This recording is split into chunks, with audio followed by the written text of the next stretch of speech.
Hi,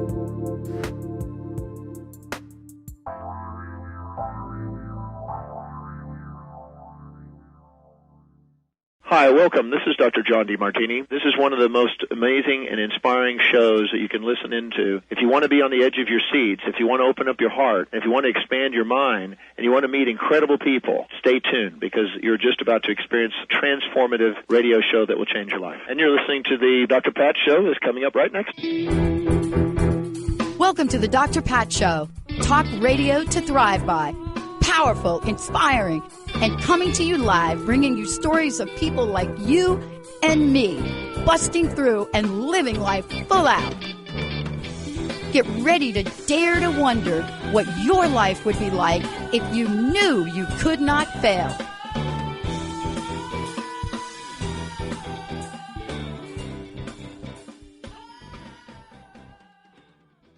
Good morning, I'm Joan Marlow, and I am honored to have been asked to sub for Dr. Pat today for her show. And yeah, the question is, what would you do if you knew that no option was on the table that you were going to fail? Well, my guest today is one of those people as far as sticking to it and figuring out how to make it happen. And again, my show is typically awareness to action. Typically, I am on first and third Tuesdays at 9 a.m. And my show is all about offering journeys, my guests' journeys to living towards living their life's purpose. So it's all about looking at that element. And I address 5 A's in every single thing we're doing. The first A, of course, is awareness. The last A is actions. But what happens in the middle between that awareness and that action? One piece is acknowledgement. The other piece is acceptance, and it's all in a beautiful wrapper of authenticity. So those are the 5 A's. So I hope you'll consider joining me and visiting some of the episodes that I've already done. And it's amazing how the universe presents information that's needed at this moment in time. So not only was I provided the opportunity to have Dr. Pat's show today, being Cinco de Mayo, because my guest, Luann Lennox, is the founder of a business called TequilaSnobs. So how appropriate that she said, hey, we've got an available spot on Cinco de Mayo. So yesterday was part 1 and today is part 2. But again, the universe continued to share really cool information. So this morning during my early morning mindfulness and meditation practice, the device that I'm using actually had the topic of creative play and creative fun. And I just smiled to myself because I know what's ahead for you folks as far as what Luann has to offer. And I am all about fun as well. My power statement is I'm open, honest, and fun. So if I can't be open, I can't be honest, I'm not going to have fun. I'm not doing it. So that's another reason why Luann is also a personal friend of mine. But what's even better is that during this practice this morning, information came to me. There was a Pablo Picasso quote that was used to wrap the whole session up. And it was something like, every child is an artist. The problem is how to remain an artist once he grows up. And it speaks to the fact that, again, if there was no option that you were going to fail, what would you do? The other thing would be you play with wild abandon as a child. There's no judgment involved. You are just living freely. So hopefully we can take you back to that world and in those thoughts through the help of Luann. So let me share a little bit about Luann. Luann Lennox is the founder of TequilaSnobs and is very passionate about Mexico's favorite spirit, tequila. She's been doing in-person tequila tasting parties and corporate events for 8+ years. She's been published in local magazines and newspapers, online and in print. With the stay-at-home orders this past year, she created something she calls Sipping in Place events. Virtually, Luann takes her guests through an enlightening and entertaining adventure surrounding the details and tastes of the beautiful agave spirit called tequila. She educates about the growing, harvesting, making, aging, and bottling of the Southwest's favorite beverage. And I bet it's a little more expansive in the Southwest. I'm a Jersey girl, so I think we have tequila there too. She leads you to swirl and sip tequila as you would an exquisite cognac or scotch and enjoy the same as a rich Cabernet. She has converted countless tequila haters into tequila lovers because love conquers hate in all arenas of life. Her fun tagline is "Become enamored, not hammered" with Tequila Snobs. So yesterday's show was talking about her business, Tequila Snobs, and the obstacles that she faced, etc. So my hope is that you'll go back and listen to that. Today, we're fast forwarding, and you're going to have an opportunity or a glimmer to look at what it's like to experience one of her virtual events, because today we are going to be making a margarita. We offered up an opportunity for you to get your supplies ahead of time, but again, we can share that information with you later if you don't. But she and I are going to be making our margaritas, so we are ready to roll. And again, there's awareness around every corner, trust me. So get ready for this adventure. Again, I'm Joan Marlow, and welcome, Luann Lennox. Yay. Thank you so much, Joan. Nice words. Yep. Yes, we're going to make a margarita and make it virtually. And this is exactly what I do, but imagine me being one of those little squares and then all your friends and family all around you in these little squares on a video, which of course can be people all over the world, all over the nation, or just across the street and your friends. But before we really dive right into making a margarita, certainly we have to talk about the fact that today is May 5th. It's so funny to me when people say, when is Cinco de Mayo? Like Cinco means 5 and of is day and Mayo is May. So it's kind of like people asking, when's the 4th of July? Well, it's on the 4th day of July. When is Cinco de Mayo? It's on the 5th day of May. And certainly I think, especially in the States, we get completely wrapped around that Cinco de Mayo is a Mexican holiday, and it's when we drink tequila and when we celebrate with margaritas. And why is that? Because tequila and margaritas, of course, come from Mexico and is Mexico's favorite beverage. But it kind of gets lost in the shuffle of what Cinco de Mayo really, why did and do the Mexicans celebrate? So I want to talk a little bit about that day. Like, God forbid that we only decorate with red, white, and blue stuff on 4th of July. We kind of know why it's celebrated. So the same as Cinco de Mayo. So I'm going to talk about that and that battle and such. Does that sound great? Perfect. Yeah. Perfect. Okay, so it was back a long time ago, like think Revolutionary War, just after that, or 100 years after that, in 1861 through 1862.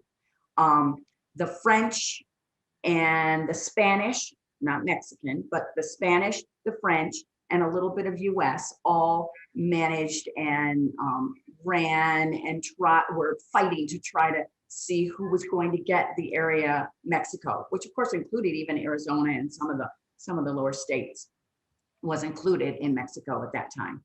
And the French were over the managing director. Is that what happened back in the 1800s? I don't think so. So the big guy was Napoleon III, and he watched over the forces, and he's the one that put them to battle. And so the English, the Spanish, and the French all invaded Mexico. Well, eventually the English and the Spanish got tired of it and kind of gave up a bit of the battle. But the Spanish under Napoleon the French under Napoleon were still really, really wanting to take control of Mexico. In addition to some wealthy landowners, they wanted Mexico, and they were still fighting. So General Ignacio, am I saying that right? My Spanish, I gotta get better at my Spanish. Zargaz, he got together a battle and a group of people, but it was mostly Latin American people that were descended from Latin America and the native Mexicans. So think indigenous people of Mexico, the Zapoteco. They all got together, and it was a very, very small, very weak, I shouldn't say weak, very small and they didn't have a lot of guns, didn't have the kind of stuff that the French had, and they went to war with the French. French had about 10 times as many people and stronger guns, just everything. They were way better equipped than the Spanish and the Mexican. However, in 1862, they won that battle. And that was on May 5th that battle won. Now I say battle because it wasn't the war continued, but there was this one battle considered the Battle of Pueblo in 1862, and they won. They beat the French, even though they were way underdogs. They totally were not expected to win. So they won that battle. So in the city of Pueblo, they really celebrate with speeches and parades and reenactments. But truly, all of Mexico doesn't really celebrate Cinco de Mayo. However, us Americans, just like St. Patrick's Day, just like any holiday, we love it and embrace it like crazy. It's one of my busiest times of the year. It's a great reason to celebrate Mexico's favorite beverage, tequila, which of course in tequila or in a margarita is tequila. So that's kind of where it all started. So it makes sense to celebrate making a margarita. Mm-hmm. By all means. So can you take a couple of minutes and explain, where the tequila actually comes from? I mean, just the process of its journey to end up in a bottle? Absolutely. In a few minutes, how about a few hours? There's so much fun stuff to talk about with it. But tequila, of course, is made from the blue Weber agave. Has to be blue Weber agave. Can't call it tequila if it's made from any other type of agave. It has to be the blue Weber agave. And the agave, of course, my logo and my little guy in the background here, if you can see him, the agave, massive, huge, big plant. Certainly they start out small, but they don't process those agaves till 8 to 12 years. That plant has to grow for 8 to 12 years before they will harvest that agave, before it's ripe enough and ready to be processed and to be used for tequila. So after that amount of time, and you said what's the difference between 8 and 12 years? There's a big difference. Well, it depends on Mother Nature, the amount of rain, the amount of wind, the sunshine, the soil. There's so much that goes into the growing of these agaves. And of course, the more expensive and the sweeter ones will come from the older, more mature agaves. Less expensive, cheaper tequilas often will use younger, not as mature agaves, but those are still 6, 8, 10 years old, as in not mature. So they dig up that agave and they chop all the picas off, which are the leaves, and what's left is the center, this massive, huge center, and that's called a piña. That center, think like an artichoke, is then baked in an oven. Now, another 3-hour conversation. There's different ways that they bake these piñas, but the traditional way is to bake it in an oven. So think about an apple getting sticky and sweet as it's baked. And then that piña is then pressed, the juice comes out of it. They ferment that juice with a very special individual yeast, and every distillery has their own yeast. And that's what specifically gives you the different flavors and the different nuances. And then once it's distilled, once it's fermented, then it's distilled at least 2 times and put into a bottle. When that happens, you get clear, beautiful, clear tequila. Or it's aged. Aged where? It's aged in a barrel. And there's lots that goes into the barrel aging and lots of different barrels and such. We'll talk a little bit more about that, but that's your choice. Either it goes straight into a bottle or the same juice is then rested in a barrel, which causes it to be reposado or añejo, depending on how long it's rested. Oh my gosh, that was so much information. Back to you. Reposado is the younger, and añejo is the older. Is aged, yes. And blanco is no aging, so it's absolutely the youngest. Blanco is the youngest with no aging, and then yes, reposado is rested, and añejo is aged longer than the reposado. And every company, every brand always has at least 3 kinds, has those 3 ages, those 3 age designations, always. And why does that matter? We're going to talk as we make our margarita. Different ones pair better with different types of margaritas, and we'll give you a different flavor profile. The same as what's the difference between white wine and red wine. They're different and should be paired differently.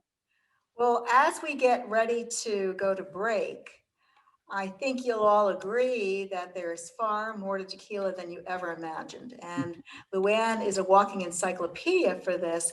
And my hope against hope is that you're going to go away and not look at the tequila, because I certainly did. My story that we'll tell in a little bit. You won't be looking at tequila the same way you've looked at it before. So that's very important as well. So let's take a moment and go on break, and then we are going to continue our journey towards making our perfect margarita with Luann. Thank you.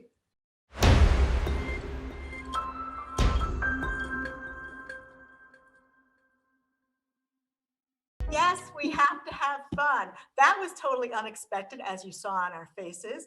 That was so wonderful. Thank you, thank you, thank you, Jacob and Benny, for helping us with that. That's certainly made for the moment. Now we're in the mood. And as we come back from break, we now see that, that Luann has a gorgeous, gorgeous sombrero on. And of course, with everything with Luann, the sombrero has a story. So do tell. My fun sombrero. I don't know how they wear these though. Like, it's so big, can't do anything in it. I know. And She begged me not to have her wear it throughout the whole show. And I it's said, perfect. I'd like to wear it the whole time, but I think it'll mess up my my agave squeezing. But yes, really, really beautiful. And this is a really legitimate, you know, a real one from Mexico. A very good friend of mine gave me these, and they were her grandfather's. So I always have them just on my display back there. But what better day to sport them as today? So yeah, beautiful, big and gorgeous, but I can't make a sensible margarita with it on. no, you can't. Sure. And Now this I can handle. How about I handle this one? There. okay, cool. Perfect. There, am I cute? We know where it My is hair at all sticking out? times. There, perfect. So more importantly, let's talk. Look at you guys are getting to know the real me now. I'm getting all crazy. Let's talk about making Mexico's favorite drink on Cinco de Mayo. If you're not going to just sip tequila straight, which is really higher end tequila, is really what I would prefer you do. We're going to at least make the perfect margarita. Good plan? Good plan. Okay. So the sweet, the sour, and the buzz. Super easy. You're home watching me. There's no one around. Say it out loud. The sweet, the sour, and the buzz. Those are the 3 ingredients and the only things you need for your margarita. That's it. Now I'm going to go a little bit out of order because we want to talk about the lime first. That's the sour. The sour. Now I know you can get lime in a bottle. And on the back of the bottle, it'll say 100% lime juice. It's a lie. It doesn't work. I've tried it. I've bought it. And I looked at the ingredients. I actually had a really big event and I needed to make a whole lot of margaritas. So I thought, well, this is 100% lime juice. It'll be okay. I bought it. It was horrible. So that night, then I ran to the store and I squeezed 70 limes that night to make enough lime juice for my margaritas. So I'm telling you, there's nothing like it. These are very inexpensive and you've got to use a fresh lime. Now let's talk choosing the lime. And usually if I'm doing a tequila party or a margarita making party, I really have everybody show off their lime and we talk about it. And I know you're thinking lime, it should be green, but sometimes if it's a little bit yellow and a little bit sun-kissed, oh, Joan's is perfect. Yes. That's actually better. And in my teeny tiny brain, I think it's hanging on the tree. And rather than it being totally green, when they picked it, it was a little bit almost overripe. And if it's overripe, again, think any kind of fruit, what's that going to impart? It's going to be a sweeter, more easier, more juicy, more ripe, more sweet is always better. So little sun-kissed spot on it is okay. But above all, you also want to make sure, and I wish I had a bad one and I don't, you want to make sure that the skin is very, very smooth. Sometimes when you look at your whole pile of limes that are there at the grocery store, you'll notice that they're a little bit bumpy, like almost like orange peel.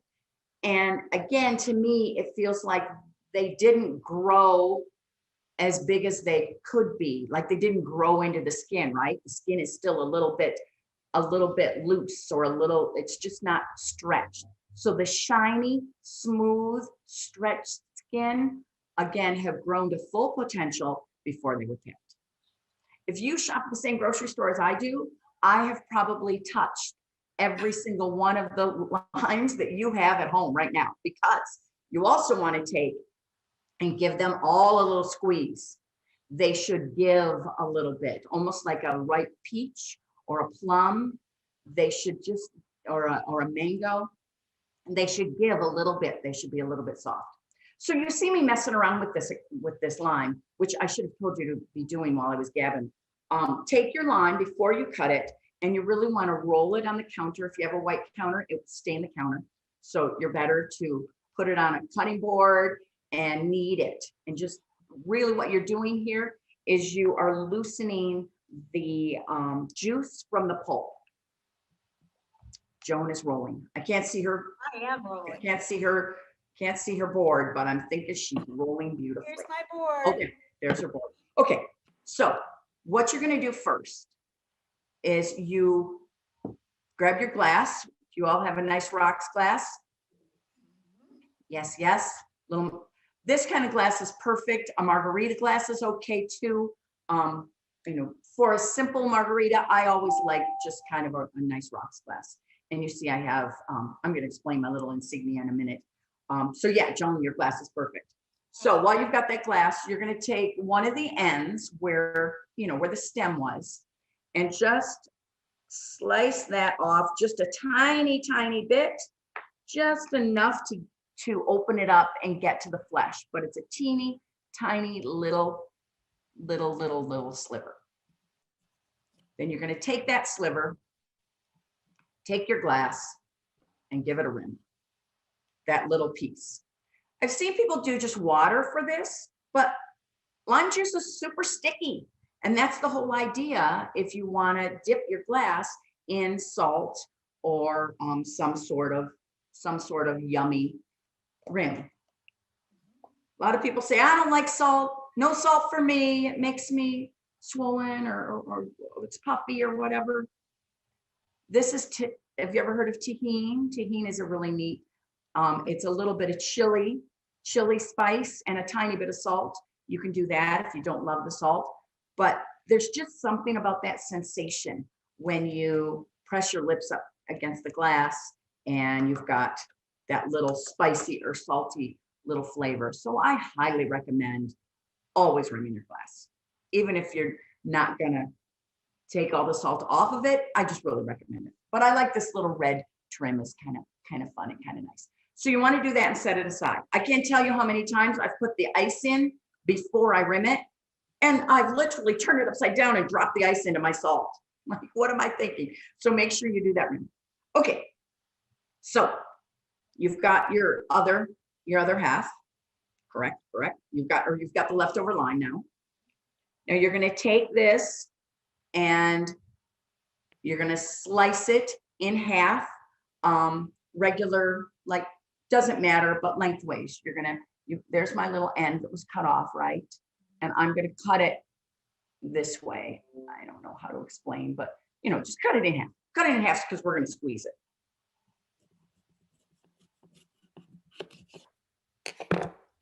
And you'll probably notice as you cut it, there's a lot of juice running out already because you really smooshed it up. So take your shaker. Now, if we weren't talking so much and spending some time, I would say you'd have ice in your shaker already. But because we're going to take a little while and I'm going to go through this slowly, I mean, truly, it should only take you 5-6 minutes to make a margarita. But because we're talking, you don't have any ice in this yet. But normal circumstances, you'd have the ice and you'd squeeze your lime right into the ice. So You have your lime squeezer, yes? Mhm. Somewhere? Yep. Pull that out. I'm going to use my big squeezer. And both of those pieces that you cut, you're going to squeeze both of them into your shaker.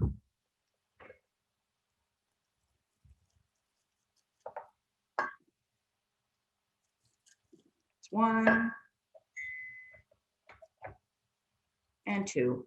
If you're using the hand squeezer, which is great, make sure you turn it sideways and really get the juice out.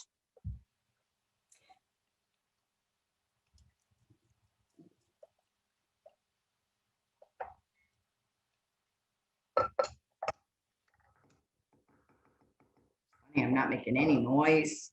It's all quiet. Okay, so, and because you don't have ice, you can really see, if you look in there, it's probably about an ounce. 1 lime will give you about an ounce of lime juice. So the sweet, the sour, and the buzz. And this was the sour.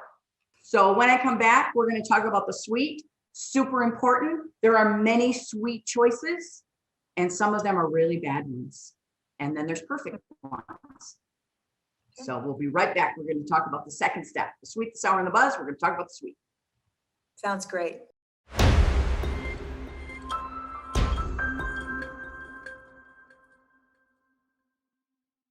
I love our music. It's great.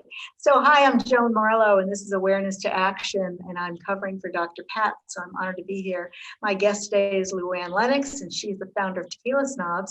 And in honor of Cinco de Mayo, we are creating and making a perfect margarita. So where we are at this point in time, we've got our limes all squozen. I guess it's squozen in our little mixers, and we're getting close to moving forward here. And now we're going to talk about the sweet, because Luann says it's the sweet, the sour, and the buzz are the 3 essentials of any margarita. So here we go. Yes, not only the essentials, but the only ingredients you need. So the sweet, the sour, and the buzz. The sour, of course, was easy. That was your perfect lime. The sweet. In many margaritas, you'll see sweet and sour mix. You'll see Cointreau or an orange liqueur. To me, as we know, tequila is made out of the blue Weber agave. So it makes sense to me. They pair really well. What grows together, blends together really well in a drink is agave syrup. 100% agave syrup. Tequila is made out of an agave. Agave syrup is perfect. There's lots of different agave syrups out there. This is one that I really like, just because it's thin. Like, you want one that's pretty thin. I think about something, if it's thick like honey, then when you put it in a drink with ice, it's going to coagulate a little bit, right? So I like the ones that are thin. This one is actually found with the mixed drink area where the margarita mixes and so on are, as opposed to where the sugar is or where the honey and the agave nectar is. So this is agave syrup, one of my favorites. So this is the sweet portion, the sweet, the sour, and the buzz. This is the sweet piece. But as I talked about mixes, I do want to mention one little thing. You can buy a mix in a bottle, right? Right? You can buy these kind of mixes. And it says just add tequila. It's perfect. This mix, first ingredient, water. Second ingredient, high fructose corn syrup. Ooh. Then there are 10 more ingredients that honestly I can't pronounce, except for the last one, which is yellow color number 5. That's all that's in this. Don't do it. Don't do it. This is a headache waiting to happen. This is promised headache. Promised headache. I'll put that out of the camera. So sweet, the sour, and the buzz. That's all you need. So you're sweet. Let's crack open your little agave syrup. And remember, the sweet, the sour, and the buzz.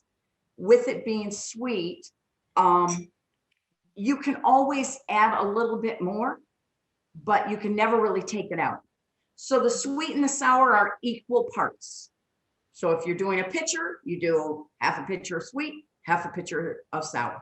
If you're doing a drink, then it's 1 shot of lime juice, which is about 1 fresh lime, and 1 shot of sweet. However, disclaimer, I always do a little less. I personally like mine not as sweet, and then it's going to be lower calories and lower sugar, but it should be equal parts. But I go a little light, and then once I drink it, if it's too sour, you can add a little more sweet in. You can't ever take it out.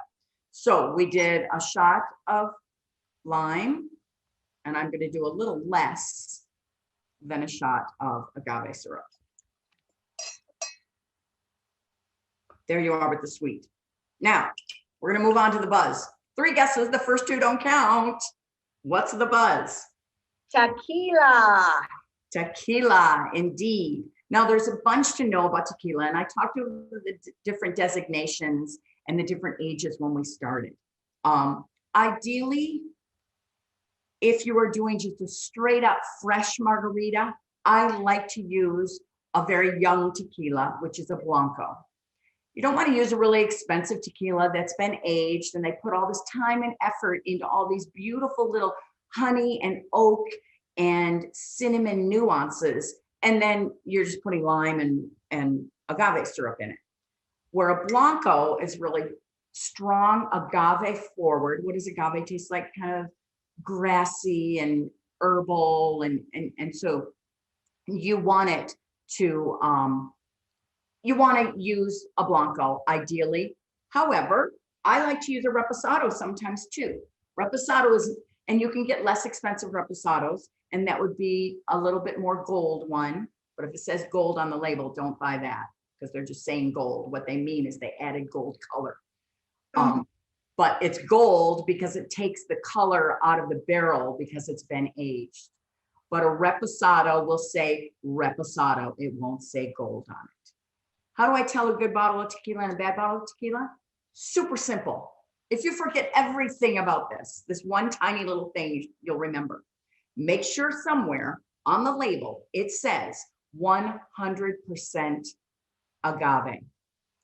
You'll see them, they say made of agave, with Blue Weber agave, a lot of agave in here, but that won't say 100% agave unless it is 100% agave. And anything less than 100% agave means that it's only 51% agave. And the other 49% is high fructose corn syrup, any kind of filler, brown sugar, sucralose, glycerin to make it feel more silky in your mouth. All of that, again, headache. All that equates to headache. So you just want to make sure it says 100% agave. Joan, what do you have? So, well, yesterday when I was in my liquor cabinet pulling out my proper tequilas, and through my world of life with Luann and experiencing tequila tasting with her, I have a whole new appreciation. So I do have some sipping tequilas as well. But again, when she was saying about the light part, one of the tequilas that I pulled out was, it was clear. It was a Jose Cuervo Especial Tequila Silver, and it says it's made with blue agave. Now, what was your response immediately? Well, it's indeed, they're not lying. It is made with blue agave, but how much? Yeah. By law, it only, by Mexican law and for the distilleries, it only has to be 51% agave. And certainly it's way cheaper for companies to put fillers in, to put grain alcohol, to put sugar, to put headaches into the cheap tequila. All of you that raise your hand and say they had that horrible experience with tequila, more than likely you were younger, you had less money than you have now, and you all pulled your dollars together and you bought the cheapest, largest gallon jug of tequila that you could find. And that was one that had a lot of fillers, and that's the one that made you swear tequila off and never drink tequila again because you remember that horrible the days after it was still hanging. So the other two that I happen to have in my cabinet was a Coralejo 99,000, which is an añejo. It says 100% de agave. And her first comment was, that's an expensive tequila to use in your margarita, but okay, that was a choice. And then my other one, and again, she taught me all kinds of things about the label. And then my last one that I had was an 1800 Reposado. And this one was a gift easily 20 years ago for house sitting when I still lived back in Virginia. And so it was aged then, so now it's even aged more. So this is like really special occasion stuff, but it's a Reposado nonetheless. So any comments about those? And then we're gonna cut to a break. Okay. What I'll say about the añejos and the reposados, the ones that are aged, think about a red wine. So they're more aged, they taste more like honey. That oak is in there, more wood type flavors. Those type of tequilas blend really well with maybe a blackberry or a strawberry, maybe a strawberry basil or a blackberry sage type of margarita, where the one that we're making is just straight up lime and the sweet, and those blend better with a blanco, or like cucumber or jalapeno. If you're doing those type of muddles in a margarita, those work really well with the blancos. But if you think about those warmer type of tequilas, they work better with the more aged tequilas. If you're making that kind of a warmer kind of margarita. And when we jump back, we're going to mix this, we're going to shake this, and I'll talk about how to do those strawberries and blackberry margaritas and how to add on to all of those. Good. Because if you go away with nothing else, you're going to go away with a new appreciation for what a margarita can be. It doesn't necessarily have to be this traditional margarita that we're making. And for some of us, we might not be able to, the lime doesn't do us well. So there are other opportunities for us out there to look at the expansiveness of what margaritas could be. So on that note, let's take a break and we'll come back and actually get to our shaking portion of the session.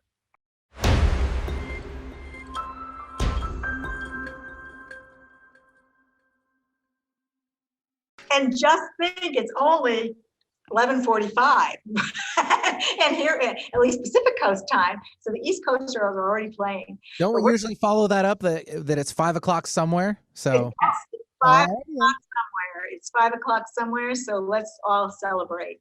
Okay, so back to Luann. So far we've covered our sweet and our sour, and now we go to the buzz.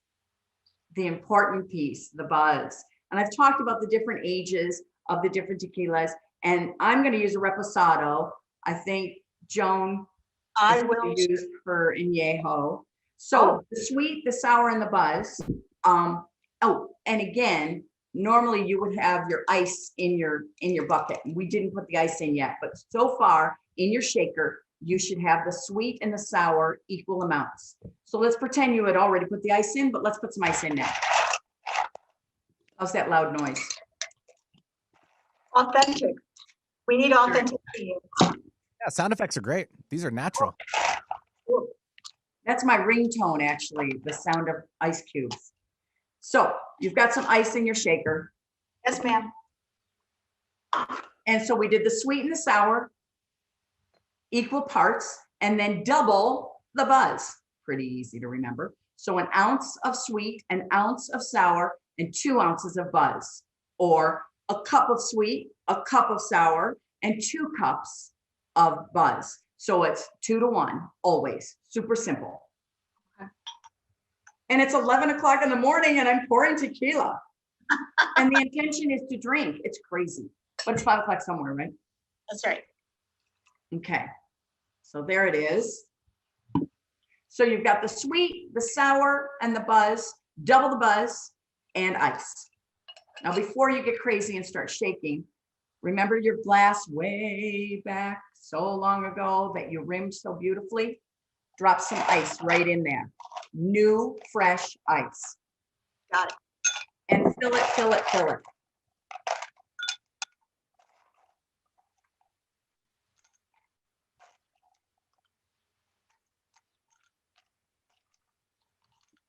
Beautiful. Okay, so you've got your glass full. Yep. You've got your sweet, your sour, and your buzz, and some ice. Oh, if you've got little holes in the top, make sure you put the cap.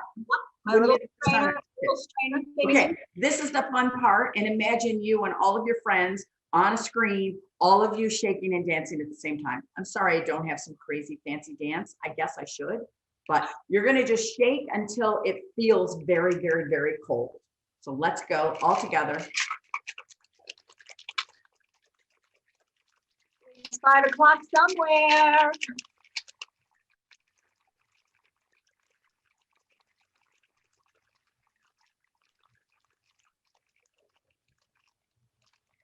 Feel cold?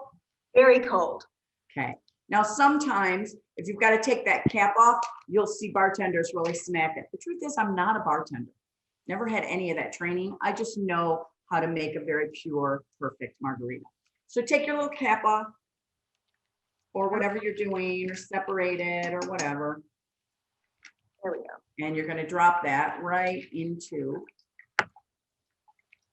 your glass. Ooh, I got a lot this time.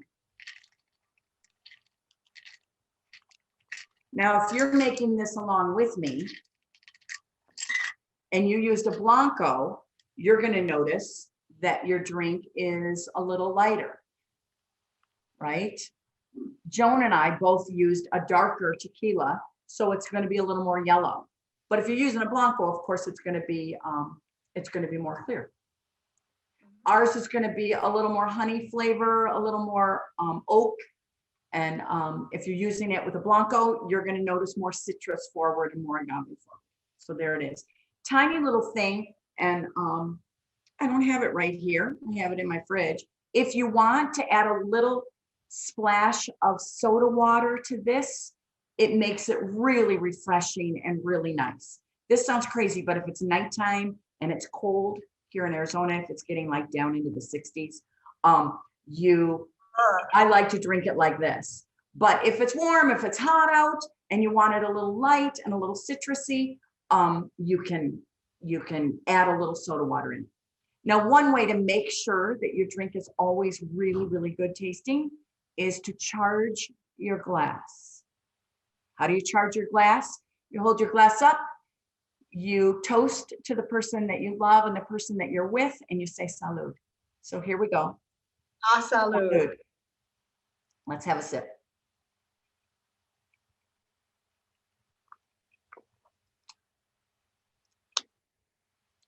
If it's a little too tart, add a little more of your sweet. Yummy. If it's a little strong, you can drop a little more water in it, but it should be clean and fresh and just taste really good. That fresh lime and a little bit of the tequila flavors in there, but not too much. And I think that is what makes the difference. When you have the sweeteners that they use, is that thicker taste. And I wouldn't have noticed that unless we were talking about this just now. So right. It's really, really light, really, really. And a lot of those sweeteners that you can buy give you they hurt in my throat, or they'll give me heartburn. And you're not going to get that with just a straight up sweetener like agave syrup. Yep.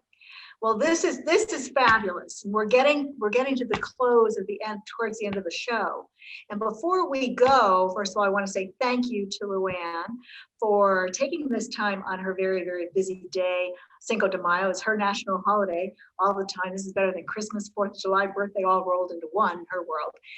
And again, it's all about awareness to action. And it's looking at, hopefully you've heard something here that you're going to move into action, possibly start squeezing your own lines. You're never going to look at a lime the same way when you go to the grocery store. You're never going to look at a bottle of tequila the same way.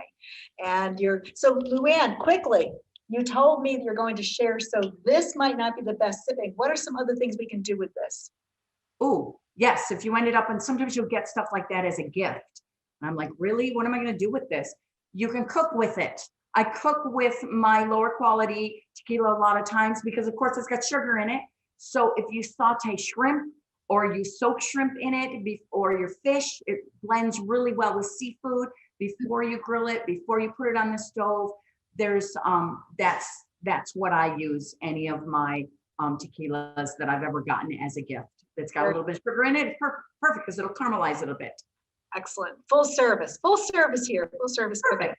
So before we head out, Luann, how can people find you?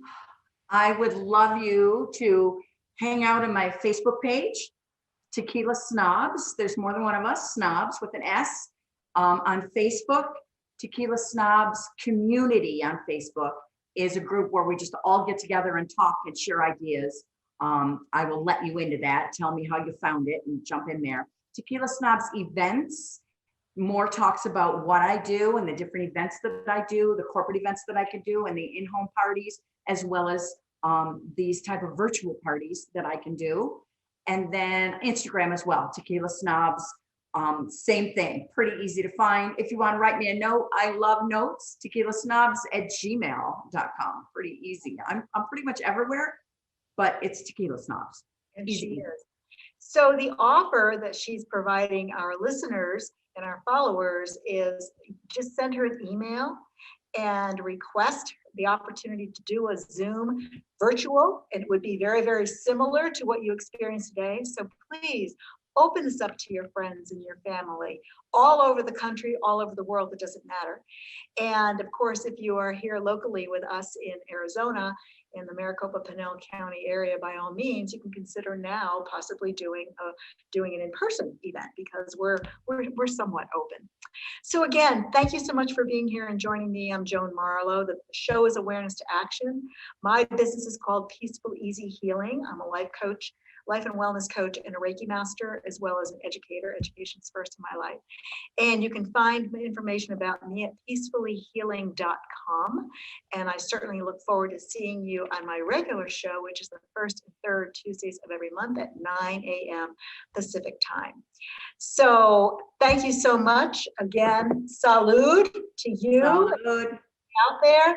Have a great Cinco de Mayo. Be safe. That's first and foremost, but also be smart now when you're out there shopping for all of your ingredients for your wonderfully delicious, perfect margarita that's not going to give you a hangover.